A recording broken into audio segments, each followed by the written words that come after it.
I got a new underquilt. We're setting it up today.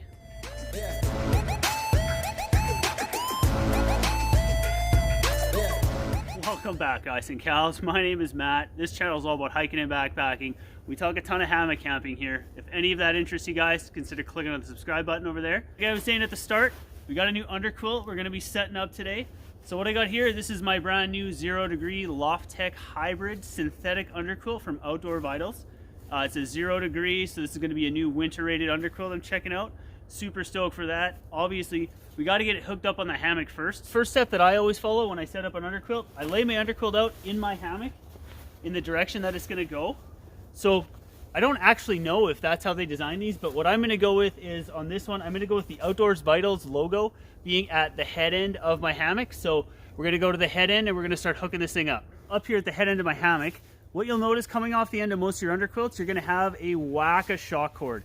Now, I know this can probably be super confusing if it's your first time ever doing it, but it's actually ridiculously simple to deal with. So, most underquilts like this one here come with an S-beaner. What I've done here is I've removed the gate off this S-beaner. What that does is it makes putting it on, taking it off that much easier. Being a 0 degree underquilt, going into winter temperatures, the last thing I want to do is deal with that little fiddly gate when my fingers are cold. So we're just going to hook this onto the continuous loop of our hammock, and now we're going to go down to the foot end. Over here at the foot end of the hammock, same thing with the S-beaner. We've removed the gate, make it easier taking it off and on. Click that under continuous loop. We're almost done. Okay, I'm just kidding. We're not quite done yet. But we got the quilt here up on our hammock. Next step, we're going to take our hammock, dump it inside the quilt. One thing that you guys may notice when you put your hammock inside the underquilt may lift up on your hammock just a little bit. That's actually okay. Because you got to think this is all shock cord, right? So when you lay down in this, the shock cord is going to stretch a little bit, and you do want the underquilt pulled up against you so you don't end up with any cold spots. You don't want it lifting up too much where your underquilt is almost sitting at your ridgeline, but you do want the underquilt lifting up a little bit on the hammock. To test and make sure that we've got the right height set, what I'm going to do here is I'm going to take my hand palm down, and I'm going inside the hammock, and I'm just putting pressure on the inside of the hammock, and I'm taking my other hand in between the hammock and the underquilt, and then putting my hand down to make sure that the hammock does indeed come in contact with the underquilt, but to make sure that it's not pushing down too much. You can also feel from the bottom to see if you're compressing any of that down, or in this case, synthetic insulation.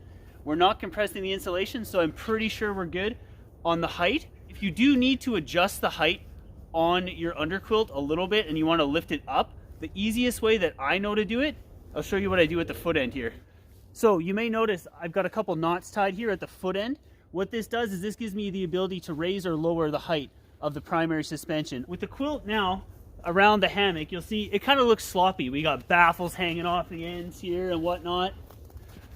Let's go to the head end here. We're going to take care of the baffles, and we're going to take care of the different suspension components and get this tidied up, get it snugged up, so it's going to keep us nice and warm. Up here at the head end of the hammock, what we've got, this line here that comes out of the big channel on your hammock, this is your primary suspension.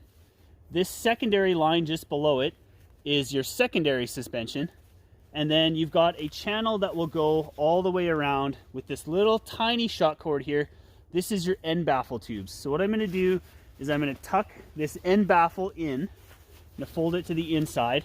Being the head end of my hammock here, I don't want to tighten this end channel up too much, because what's going to happen when you lay down inside your hammock, your shoulders are going to make this stretch out. So you don't want this channel cinched up too much, or it's going to pinch too tight on your shoulders and you're going to end up with some cold spots. So what we're going to do is we're going to take these little mini cord locks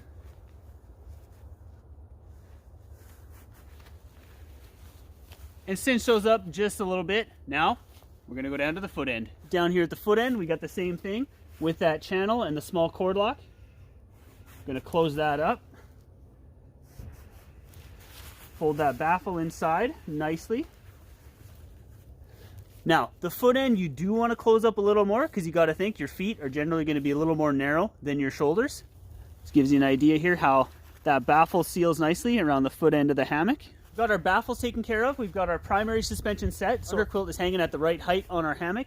Now we're going to adjust our secondary suspension. What the secondary suspension line does, and I've got it loosened off all the way here on the head end, you'll see the quilt can kind of sag down along that primary suspension line. What this secondary suspension does is when you pull this line and start tightening it, you'll see it stretches the quilt out along the primary suspension. So what that does is it stops the quilt from sagging in the middle so you don't get any cold spots underneath your butt. But this is also how we're going to position the quilt so that this quilt is going to sit in the right spot when I climb inside the hammock. So what I'm going to do is, you can kind of see, I don't know if you can see here, but what I've got here is I've got this side pulled up higher, so this is where my left shoulder is going to tuck into. This side is where my right shoulder is going to tuck into.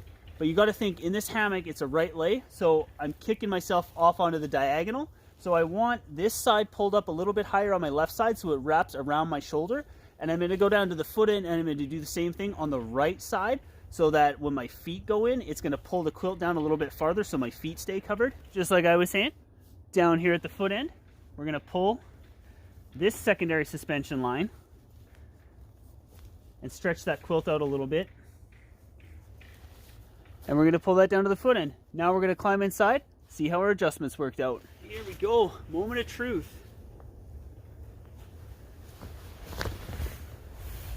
Feet over, quilt pulls up.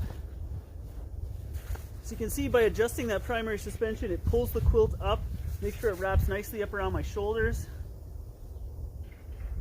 Don't feel any cold spots underneath me. Definitely feel the warmth coming in underneath me already, which is awesome. Putting my hands in underneath.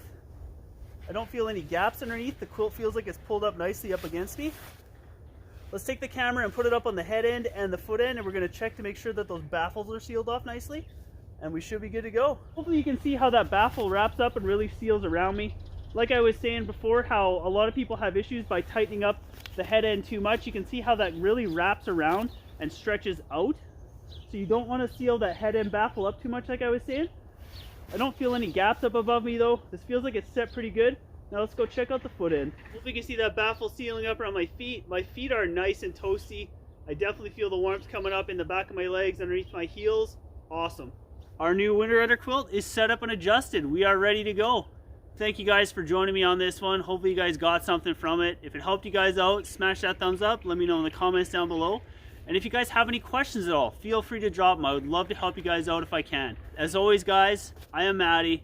Thank you all so dang much for watching, and I will see you guys on the next one.